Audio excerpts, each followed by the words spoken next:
بسم اللہ الرحمن الرحیم۔ مسلمان پہ جو حقوق ہیں وہ 5 حق ہیں، اور یہ مشہور حدیث ہے، حق المسلم علی المسلم 5: رد السلام و عیادۃ المریض و اجابۃ الدعوۃ و تسمیۃ العاطس۔ اس میں سے کچھ حقوق کے بارے میں بیان ہو چکا ہے۔ اس میں سب سے پہلے جو حق ہے رد السلام، یعنی سلام کا جواب دینا،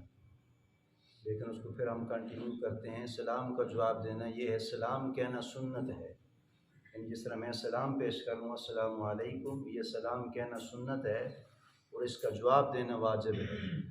السلام علیکم سنت و علیکم السلام کہنا واجب ہے، لیکن ہم نے السلام علیکم نہیں کہنا، السلام علیکم کہنا ہے۔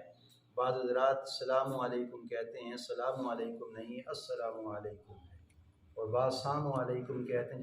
جس کا معنی یہ ہے کہ تیرے اوپر ہلاکت واقع ہو، تیرے اوپر موت واقع ہو۔ تو جب آپ اس کے اوپر موت بھیج رہے ہیں تو وہ علیکم السلام کہے گا، تو وہ کہے گا جیسے تو میرے اوپر موت کو پیش کر رہا ہے، ایسے تیرے اوپر بھی موت میں پیش کر رہا ہوں۔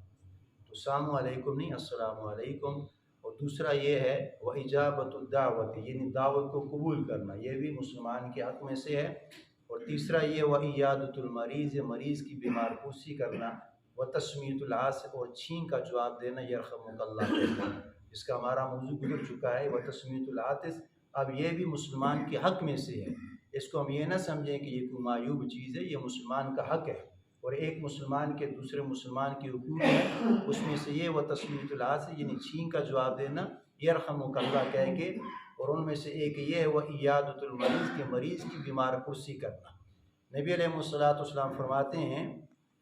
کہ اللہ کریم فرماتے ہیں کہ جب انسان بیمار ہوتا ہے تو میرے 2 فرشتے اس بیمار والوں کے پاس آتے ہیں، جو مریض ہے، چاہے اسپتال میں پڑا ہے، اسٹریچر میں ہے، گھر میں ہے، چارپائی میں ہے، جس حالت میں وہ مریض پڑا ہوا ہے، اللہ فرماتے ہیں کہ 2 میرے مقرب فرشتے آتے ہیں، مریض کے پاس آتے ہیں۔ اب مریض ان کو دیکھ نہیں رہا،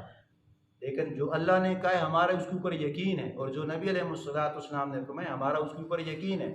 نبی علیہ السلام فرماتے ہیں کہ وہ فرشتے آتے ہیں اور دیکھتے ہیں، اس کی گفت و شنید سنتے ہیں کہ یہ مریض کیا کر رہا ہے۔ اگر اس کے حال زبان سے یہ کہہ رہے الحمدللہ، کوئی شکوہ شکایت نہیں، یعنی کوئی ایسے نہیں ہے کہ میرے اوپر بیماری آ گئی، مجھے یہ لرزہ برہمدام کر لی، میں نماز پڑھنے والا تھا، میں قرآن پڑھنے والا تھا، مجھے اسپتال میں بھیج دیا، مجھے چارپائی پہ لٹا دیا، مجھے ICU میں پہنچا دیا، میرے اوپر ڈرپیں لگ رہی ہیں، تو نبی علیہ السلام نے فرمایا کہ اگر وہ اس حال میں شکر ادا کرتا ہے، یعنی جو اس کے پاس لوائقین آ رہے ہیں یا جو اس کے پاس تیمارداری کرنے کے لیے آ رہے ہیں، اور وہ ان کی گفت و شنید کو سن رہا ہے کہ کہنے والا کیا کہہ رہا ہے اور جو مریض ہے اس کے جواب میں کیا کہہ رہا ہے، تو اللہ کے محبوب نے فرمایا کہ جب مریض کہتا ہے، پوچھنے والا کہتا ہے کیسے تیرا حال ہے، مریض کہتے ہیں الحمدللہ، اللہ کا لاکھ لاکھ شکر ہے، بیمار ہے پھر بھی کہہ رہے اللہ کا لاکھ لاکھ شکر ہے، یعنی ڈرپ لگی ہوئی ہے پھر بھی کوئی پوچھ رہا ہے تو اللہ کا لاکھ لاکھ شکر ہے۔ نبی علیہ السلام فرماتے ہیں کہ وہ فرشتے دونوں اللہ کے پاس جاتے ہیں، اللہ باوجود جاننے کے پوچھتے ہیں، ماننے کے پوچھتے ہیں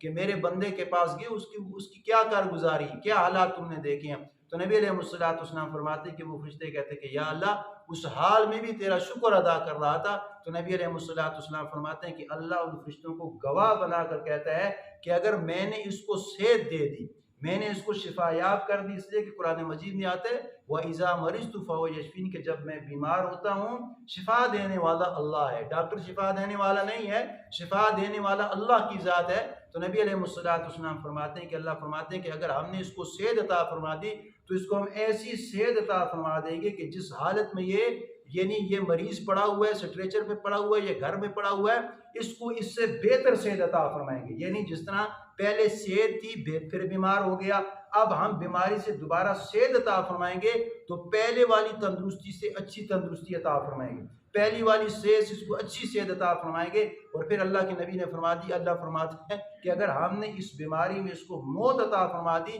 تو اللہ کے محبوب نے فرما دی کہ اللہ فرماتے ہیں کہ فرشتوں گواہ رہنا میں نے اس مریض کے لیے جنت کو واجب کر دیا ہے، یعنی کتنا بڑا انعام میرے اللہ نے دیا ہے۔ اور اللہ کے محبوب نے فرما دی کہ جب آپ بیمار پوسی کرنے کے لیے مریض کے پاس جاؤ، ایک تو اس کو زیادہ تنگ نہ کرو، یعنی تھوڑی دیر اس کے پاس بیٹھ جاؤ اور پھر دعا پڑھو لا باس طہور انشاء اللہ، لا باس طہور انشاء اللہ، جس کا معنی یہ ہے کہ کوئی حرج نہیں ہے، اللہ آپ کو پاک کر دے گا۔ یعنی جو بیماری آئی ہے، اللہ کے محبوب نے فرمایا یہاں تک کہ اگر تمہارا جو جوتے کا تسمہ بھی ٹوٹ جاتا ہے اس کے اوپر بھی اللہ تمہارے گناہوں کو معاف فرما دیتے ہیں۔ تو کتنا بڑا انعام کس وجہ سے ملا؟ یعنی جو بھی انسان کے اوپر مصیبت آتی ہے، پریشانی آتی ہے، یہ انسان کے گناہوں کا کفارہ بن جاتی ہے۔ اللہ سے دعا ہے کہ اللہ تعالی ہمیں کامل اتباع نصیب فرمائے۔